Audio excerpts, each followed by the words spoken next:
ಇವತ್ತು first time ಕೇಳಕ್ಕೆ ಬಂದಿದ್ದೀನಿ. ಇಲ್ಲಿ ನೋಡಿದ್ರೆ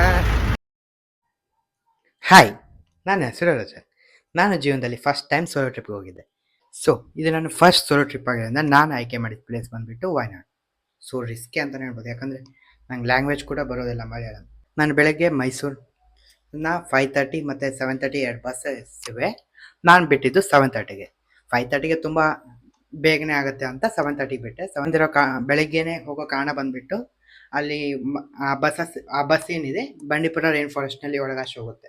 ಕಾಣಿಸ್ಬೋದು, ಹಾಗೂ ಕಾಡಿರೋದ್ರಿಂದ ಅದು ನೋಡಲು ತುಂಬ ಚೆನ್ನಾಗಿರುತ್ತೆ ಅಂತ ನಾನು ಹೋಗಿದ್ದೆ. ಸೊ ನಾನು 7:30ಗೆ ಹೋಗಿ ಅಲ್ಲಿ ಸುಮಾರು 1 o'clockಗೆ ರೀಚ್ ಆದೆ. ಅಲ್ಲಿ ರೀಚ್ ಆಗಿಬಿಟ್ಟು ನಾನು ಅಡ್ವಾನ್ಸ್ ಏನಿದೆ ಒಂದು ಹಾಸ್ಟೆಲ್ನ ಬುಕ್ ಮಾಡಿದ್ದೆ. ಅದೇ ನೈಟ್ ಸ್ಪೇಸ್ ಹಾಸ್ಟೆಲ್ ಅಂತ. ಹೋಗ್ಬಿಟ್ಟು ಕೇರಳದಲ್ಲಿ ಅಡ್ಡಾಡೋಕ್ಕೆ ನಾನು ಪ್ರಿಫರ್ ಮಾಡೋದು ನಿಮಗೆ ಸ್ಕೂಟಿನ ಅಂತ ಹೇಳ್ತೀನಿ. ಹಾಕೋಬೋದು, ರೆಂಟ್ ಮಾಡಿಕೊಂಡು ನಾನು ಹೋಗಿದ್ದೆ ಪೋಕಡೆ ವ್ಯೂ ಪಾಯಿಂಟ್ನಲ್ಲಿ ವ್ಯೂ ಎಂಜಾಯ್ ಮಾಡಿಬಿಟ್ಟು ಹತ್ತಿರದಲ್ಲಿರುವ ಲಕಡಿ ವ್ಯೂ ಪಾಯಿಂಟ್ಗೆ ಹೋದೆ. Mountain view point. ನೀವು ಆಗುಂಬೆ ಘಾಟ್ ಸೆಕ್ಷನ್ ನೋಡಿದ್ರೆ ನೀವು ಸಿಮಿಲರ್ ಆಗಿದ್ದಂಥ ಒಂದು ವ್ಯೂ ಪಾಯಿಂಟು. ಇದನ್ನ ಮಾಡ್ಕೊಂಡು ನಾನು ಫಸ್ಟ್ ಡೇನ ನಾನು ಎಂಡ್ ಮಾಡ್ತೀನಿ. ಮತ್ತು ಅಲ್ಲಿ ಹೀಗೆ ಮಾಡ್ತಾರೆ, ನಾನು ಫಸ್ಟ್ ಡೇನ ನಾನು ಎಂಡ್ ಮಾಡ್ತೀನಿ. ಎಂಡ್ ಮಾಡಿಬಿಟ್ಟು ನಿಮ್ಗೇನಾದರೂ ಸೆಕೆಂಡ್ ಡೇ ಏನಾಯಿತು, ಎಲ್ಲಿಗೆ ಹೋಗ್ಬೇಕಂದ್ರೆ ಏನಾದರೂ ಕ್ಯೂರಿಯಾಸಿಟಿ ಇದ್ದರೆ ಫಾಲೋ ಮಾಡಿ. ನೆಕ್ಸ್ಟ್ ವೀಡಿಯೋದಲ್ಲಿ ಎಲ್ಲ ಹೇಳ್ತೇನೆ.